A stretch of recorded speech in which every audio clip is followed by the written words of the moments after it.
నమస్తే, welcome to frankly with Telakapalli. సమకాలీన రాజకీయ అంశాలు, లేటెస్ట్ పొలిటికల్ అప్డేట్స్ అందించడానికి మనతో పాటుగా సీనియర్ సంపాదకులు తెలకపల్లి రవి గారు సిద్ధంగా ఉన్నారు. రవి గారు నమస్తే సార్. నమస్తే వర్మ సార్, ఈ బూతులపై ఓవర్ యాక్షన్లు దిగజారిపోతున్న రాజకీయ నేతల భాష, వాళ్ళని చూసుకుంటే మరికొంతమంది ఇష్టం వచ్చినట్టుగా మాట్లాడుతున్న నేపథ్యం. అసలు దీనికంటూ ఫుల్ స్టాప్ ఉండదా? ఏదో ఒక అంశం అయినప్పుడు దాని మీద చర్చించుకోవడం, విమర్శలు చేయడం, లేకపోతే వాళ్ళ మీద టార్గెట్గా మాట్లాడడం, అరెస్టులు చేయడం, ఇంతవరకు పరిమితం. అంటే నిన్న మనం ఈ విషయం మాట్లాడాము వాస్తవం. అవును, నిన్న అయిన తర్వాత నాకు పోస్ట్ ఎపిసోడ్ నిన్న జరిగిన తర్వాతది నాకు చాలా ఆందోళన కలిగిస్తుంది. ఇప్పుడు మహిళలను అవమానించడము, కుటుంబాలు, బూతులు, ఇదంతా సంస్కారంగా హీనంగా ఉంది అన్నది ముఖ్యమైన అంశం.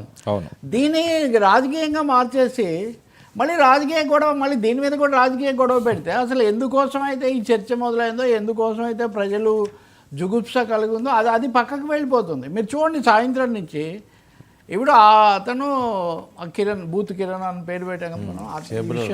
అతను చేశాడు, అతను అరెస్ట్ చేశారు, ఓకే, అదొక దశ కదా. రెండు వైపుల నుంచి ఇప్పుడు ఇటు టీడీపీని బలపరిచేవాళ్ళు, లేకపోతే వాళ్ళ వ్యాఖ్యాతలు, వాళ్ళ మీడియానేమో అసలు ఏమి ఇంతకుముందు ఏం చేశారు, అదేం చేశారు, ఇదేం చేశారు, అసలు ఈ మాత్రానికి అరెస్ట్ చేస్తారా, అరెస్ట్ చేయడానికి సెక్షన్లు ఉన్నాయా లేదా, ఇదొక సెక్షన్. లేదా బాబు గారు గొప్పవాళ్ళు కాబట్టి నిజమే, చంద్రబాబు నాయుడు తప్పకుండా ఒక చొరవ తీసుకొని ఆయన ప్రభుత్వం చేసింది, దాన్ని అభినందించాం మన ఎవరైనా అంటారు. అది నాటకం, మరి నాటకం మీరు కూడా ఆడి ఉండొచ్చు కదా, అది నాటకం, అది నిజం కాదని వీళ్ళు. ఇంకా మూడో వైపుని చూస్తేనేమో పాతవన్నీ తెచ్చి రీప్లే చేయడం.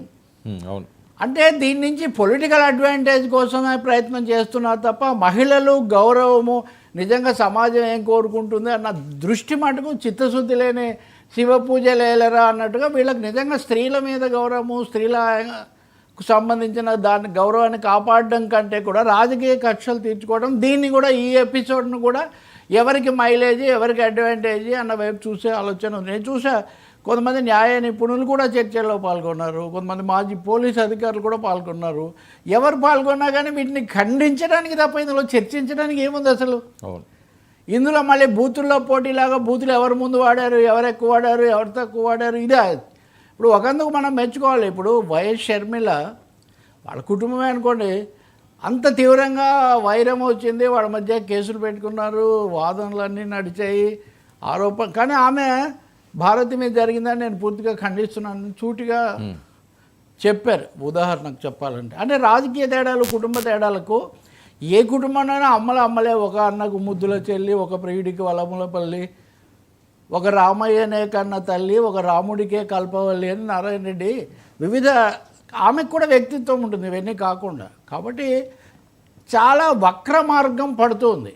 జరిగిందే ఒక తప్పు అయితే, రెండవది ఈ సాంస్కృతిక అవరాజ్యులు, మీరు మొదలుపెట్టారు, మీరు సుంఠలు అంటే మరిన్ని బూతులకు దారితీస్తుంది. నా ప్రశ్న ఏంటంటే, మరిన్ని రాజకీయ బూతులకు చర్చ పక్కదోవ పట్టడానికి, కక్షలు తీర్చుకోవడానికి ఇది దారితీస్తుంది. ఇది మరీ ముదిరిపోయి ఇప్పుడు ఆ మాధవ్, మాజీ ఎంపీ, మాజీ పోలీస్ అధికారి, ఇప్పుడు అతను ఇప్పటికే పట్టుకుపోతుంటే అతన్ని అక్కడికి వెళ్ళి మనం వీరంగా తొక్కాల్సిన అవసరం ఏం లేదు కదా.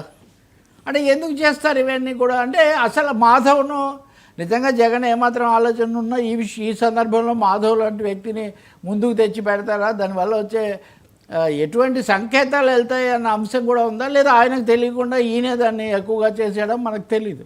కానీ అంటే ఏది ఎక్కడ మొదలై ఎక్కడికి పోతుంది అన్నది అర్థం కావడం లేదు. రెండోది, ఇప్పుడు పోలీసులు ఆయన అరెస్ట్ చేశారు, ఇతన్ని కూడా పెట్టారు. ఇక్కడ ఒక ఆసక్తికరమైనది నేను చూసింది ఏంటంటే, ఈ కిరణ్ మీద ఇదివరకే 2 కేసులు ఉన్నాయి. ఓకే, ఇదివరకే 2 కేసులు ఉన్నాయి. ఇప్పుడు విడుదల రజనీ మీద చేసినప్పుడు వాళ్ళు కేసు పెట్టారు, ఇంకో సందర్భంలో రోజా మీద చేసినప్పుడు కేసు పెట్టారు. మరి పోసాని కృష్ణమురళిని వీళ్ళందరినీ ఇంతగా అరెస్ట్ చేసిన పోలీసులు ఇన్ని రోజులు ఇతన్ని ఎందుకు అంటుకోలేదు? ఇప్పుడు ఇది ఒక దశ దాటింది కాబట్టి దీని మీద స్పందించి ఉండవచ్చు. కానీ అంటే ఇది సహజంగా వచ్చే ప్రశ్నలు ఇవి. నేను రాజకీయ కోణంలో చెప్పడం లేదు. నేను చాలాసార్లు చెప్పినట్టుగా ఇంక దీంట్లో రెండో చర్చ ఏం లేదు. మహిళల గౌరవము, సభ్య సమాజ విలువలు, మీడియా ప్రమాణాలు, హద్దు మీరిన వాళ్ళకు బుద్ధి చెప్పడం తప్ప వేరే కోణం ఇందులో వైసీపీ కోణం, టీడీపీ కోణం, బీజేపీ కోణం, ఇంకో ఇన్ని కోణాలు ఏం లేవండి. ఈ కోణమే తప్పు అసలు. కాబట్టి నిన్న సాయంత్రం తర్వాత కూడా అందరూ కూర్చొని ఈ విధంగా మాట్లాడడం తప్పు అనే ఒక్క మాటతో ఆగిపోయేదానికి దీనికి మీరు కారణం అవతలాల మీద అంటే తప్పులెన్ను వారు తమ తప్పులు ఎరుగరు విశ్వదాభిరామ వినురవేమ అన్నట్టుగా ఎంతసేపటికి అవతలాలను తిడదామని చూస్తున్నారు తప్ప ఒక భువనేశ్వర్ గారు, ఒక భారతి గారు, ఒక షర్మిల గారు, రోజా గారు, రజని గారు, కవిత గారు ఎవరైతే ఏముందండి అందరూ తల్లులే, అందరూ వ్యక్తి పూర్తిగా ప్రజా జీవితంలో ఉన్నవాళ్ళే. ఆ కోణం రావాల్సిన అవసరం చాలా ఎక్కువగా ఉంది. ఇందుకు భిన్నంగా అత్యుత్సాహంతో కానీ, ద్వేషంతో కానీ, విధేయతతో కానీ, విరోధంతో కానీ వేరే వాటిని ముందుకు తెచ్చే వాళ్ళందరూ మహిళలను అవమానించిన వాళ్ళే అని చెప్తున్నాను. మహిళలకు గౌరవం తప్ప అసలు ఎందుకు వస్తాయి ఇలాంటి ప్రశ్నలు? ఇది కూడా చాలా ముఖ్యమైనటువంటి అంశం. ఇంకోటి కూడా చెప్తున్నాను, ఆయా పార్టీలు ఒకవేళ ఇతరులను చూపిస్తే మిమ్మల్ని 4 వేలు చూపిస్తాయన్నట్టుగా మీరు అవతల వాళ్ళని అన్నప్పుడు ఇదివరకు ఇదే గ్యాంగులు ఇప్పుడు సోషల్ సైకోల మీద ఉక్కుపాదం అని అంటే సైకో అనే పదం ఏదో ఒకరికే చెందుతుంది, సైకోలు అన్ని పార్టీలో ఉంటారండి. ఆ మాట కూడా అంటున్నారు. ఉదయం నేను టీడీపీని బలపరిచే పత్రికలో చదువుతున్నా, సోషల్ సైకోలు ఏ పార్టీలో ఉన్నా కానీ ఉక్కుపాదం చాలా సంతోషం. ఏ పార్టీలో ఉన్నా అన్నారు కదా, దాని ద్వారా ఏంటంటే అన్ని పార్టీల్లో కూడా ఇలాంటి లక్షణాలు ఉన్నాయి. మనది పురుషాధిక్య సమాజం.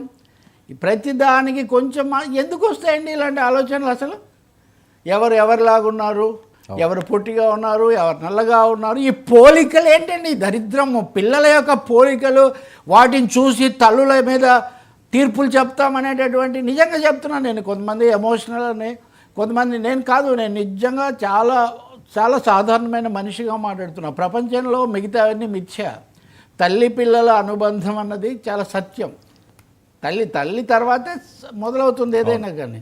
తల్లి పిల్లల బంధాన్ని వీడు ఏమన్నాడు అతను, లేకపోతే ఇంకొకటి ఏమన్నాడు, ఇష్టం వచ్చినట్టుగా.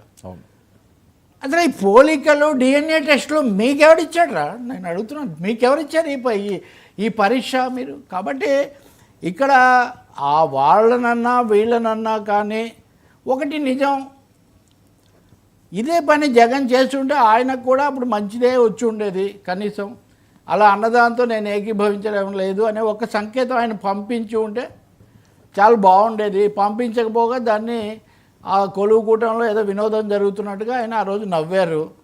పైగా మేము అలా అనలేదని ఏదో చాలా వాదనలు చేశారు. కానీ ఇప్పుడు కూడా మళ్ళీ గోరెంట్ల మాధవన్ తెచ్చారే. గోరెంట్ల మాధవన్ కూడా నేను ఆ రోజు కూడా మాట్లాడాం, ఇది ఏమన్నా మిస్ వరల్డ్ యూనివర్స్ కాంపిటీషనా, అది వైరల్ ఇప్పటికి కూడా మీకు మిలియన్ వ్యూస్తో మీకు ఆ లెవెల్ వ్యూస్తో కనిపిస్తుంది. కొద్దిగా ఆలోచన ఉండదా సార్ మరి? అంటే ఏంటనమాట, అంటే ఇక్కడ రెండు, ఒకటి వాళ్ళన్నా అత్యుత్సాహం ఉండాలి, రెండోది మీకన్నా అదుపు లేకుండా ఉండాలి. ఇందులో ఏదైనా కానీ చెడు ఎవరికి? మీకే కదా ప్రధాన పాత్ర కదా. నిన్నటిదాకా మీరే కదా వేయలేరు, మళ్ళీ మేమే వెళ్తాము కళ్ళు మూసుకోవాలంటున్నారు. సార్ పార్టీ విషయాల్లో మటుకు కళ్ళు మూసుకోకుండా అడుగుతాను నేను. పార్టీ వాళ్ళు ఏం చేస్తున్నారు, ఏం మాట్లాడుతున్నారు, ఎటు వెళ్తున్నారని. ఇంకో రెండో విషయం అంటే అంబటి రాంబాబు, ఆయన పొద్దున్నుంచి వచ్చి ఆయన కూడా అరెస్ట్ చేయడం ఎంత నాటకం అంటే, నాటకమో నిజమో ఎవరైనా ఎలా నిరూపించుకుంటారు? అంటే మీరు చేసినవన్నీ